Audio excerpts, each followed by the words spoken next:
민주당 내에서도 이재명 대표가 실은 세력을 더 얻어가야 되잖아요. 그렇죠. 그러려면 소위 말하는 탕평책을 쓰지 않을 수가 없고, 그렇게 해서 실은 그게 정치력이죠. 네. 그 자기 사람으로 끌어오고 만들어가는 것, 그게 정말 좋은 정치고, 또 윤석열처럼 캐비넷 들고 쥐고 있으면서 그걸로 협박하고 이러는 거 말고, 그건 자기 사람이 아니라 그 사람을 이용하고 협박하는 거잖아요. 그런 거 말고, 그런 차원에서 여러분들이 좀 잘 이렇게 지켜보시면 좋을 것 같고, 저는 이제 뭐 내부는 그렇다 치는데 민주당이 이제 조금 좀 더 달라져야 하지 않을까? 네. 그렇죠. 이재명 대표가 이제 2기 이 대표 체제를 맡으면서, 그러니까 저는 두 가지를 좀 이야기를 하고 싶어요. 전에도 방송에서 한번 이야기했지만, 하나는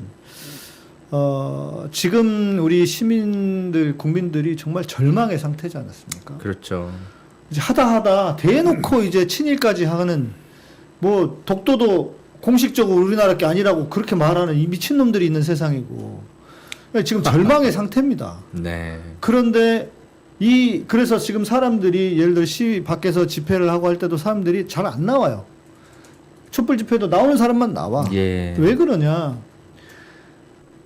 정부의 그러니까 민주 진영의 정부의 효능감을 많이 놓쳐버렸어요. 언론개혁, 검찰개혁 했으면 우리가 이 꼴을 당하겠느냐. 그러면서 우리가 지금 경제적으로도 어렵고, 뭐 지금 지방에 뭐 문 닫고 이런 데 너무 많다고 그러지 않습니까? 예. 그러니까 힘든 상황이니까 이제 몰라. 정치인들이 알아서 해야지. 나는 먹고 살 일이나 신경 쓰겠어. 이제 이런 상황이 돼버렸어요. 그러니까 쉽게 말하면 절망인 거예요. 희망이 없는 거예요. 그래서 이재명 대표께서 지금도 하고는 계시지만, 물론 언론이 안 도와줍니다. 근데 우리나라에 내가 집권을 하면 어떤 세상을 만들겠다고 하는 것을 보여줘야 돼. 그래서 이번에 당 개정을, 정강을 개정하면, 정강정책 개정하면서 기본사회를 넣었다고 해요.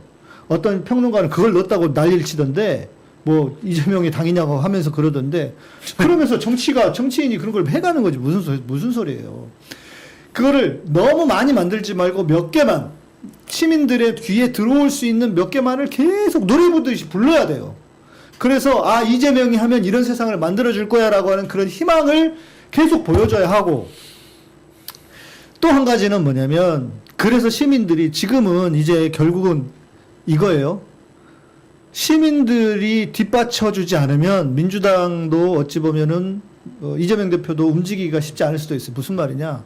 탄핵을 하면, 예. 표를 얻어서 탄핵을 했다 쳐. 예.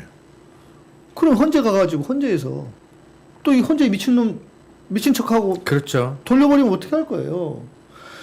그러니까 그러려면, 이게 안 되려면 어떻게 해야 돼? 이게 되려면 어떻게 해야 되느냐? 시민들이 들고 일어나야 되는데, 지금은 시민들이 들고 일어나기 너무 힘든 상황이야. 그 이유 중에 하나는 많은 시민사회에 시민 활동을 했던 분들이 지금은 당으로 다 많이 들어가셨어요. 예. 실제로. 민주당 250만 명이고, 다 뭐 진보당이든 어든 당으로 들어갔단 말이에요. 그래서 저는 이 윤석열 퇴진 운동, 실은 길거리에서 퇴진 운동하는 것도 실은 민주당이 하나의 파트로 가면서 가야 된다. 맞습니다. 파트로 세워야 된다. 네. 왜냐? 지금 우리가 촛불 집회 보셨지만 촛불 집회 동력이 없어요.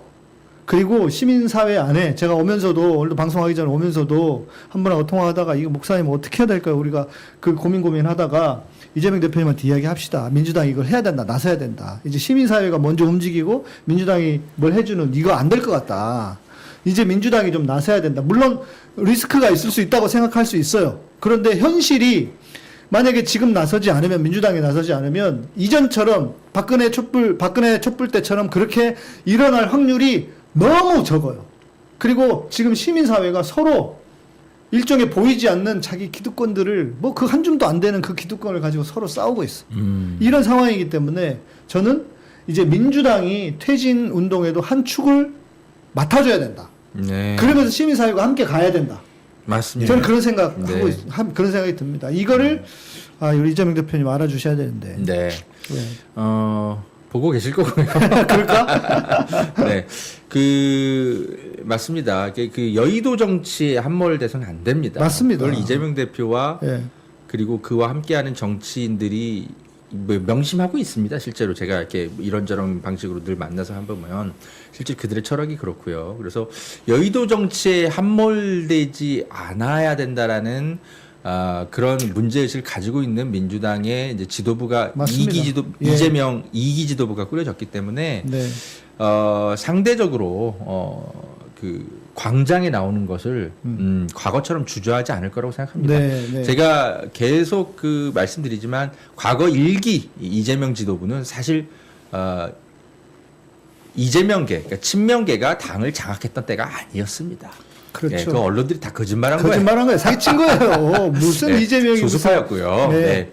지금은 다수파가 맞죠. 근데 네. 그럼에도 불구하고 저는 6대4 정도의 비율이다. 네, 네, 여전히. 여전히 그렇습니다. 그래서 이제 정말 지금의 이재명 2기 지도부는 사실 그 과거 1기 지도부는 상대적으로 조금 아직은 당권을 완벽히 장악하지 못했기 때문에 맞아요. 예. 거리로 나서는 것에 대해서 다 딴지 거는 것들을 많이 신경 써야 됐고 그러는 바람에 이재명 대표가 단식 투쟁까지 해야 될 그렇죠. 정도로 후쿠시마 네. 오염수 방류 막겠다고 그랬었습니다. 근데 이제는 좀 다를 거라는 생각이 들고 다만 또 모르는 거죠. 또 이재명 대표 주변에 또 어떤 사람들이 또 여의도 정치에 함몰된 사람들이 이재명 대표에게 뭔가 또 뭐 광장과 또 괴리된 그렇죠. 또 의견을 전달할 수 있기 때문에 모르겠지만 저희 같은 방송, 네, 우리 목사님 같은 분의 어떤 논평, 김성수 선생님 같은 분들의 유튜브 방송이나 논평들이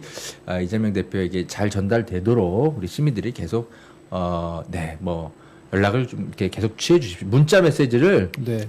계속 보내시고 페이스북 댓글에 이재명 대표에게 계속 다세요. 이분은 참모들의 의견도 듣지만 네. 시민들이 와서 남긴 맞아요. 댓글 실제로 이분은 읽어요. 맞아요. 제가 알고 있습니다. 예. 근데 보통 이분이 보시냐면 밤늦게. 잠들기 전에 보거든. 그래. 그래서 늦게 자. 11시 반 이후에. 밤 11시 이후에 다루시거나 문자를 보내시면 효과적이다. 그 잠도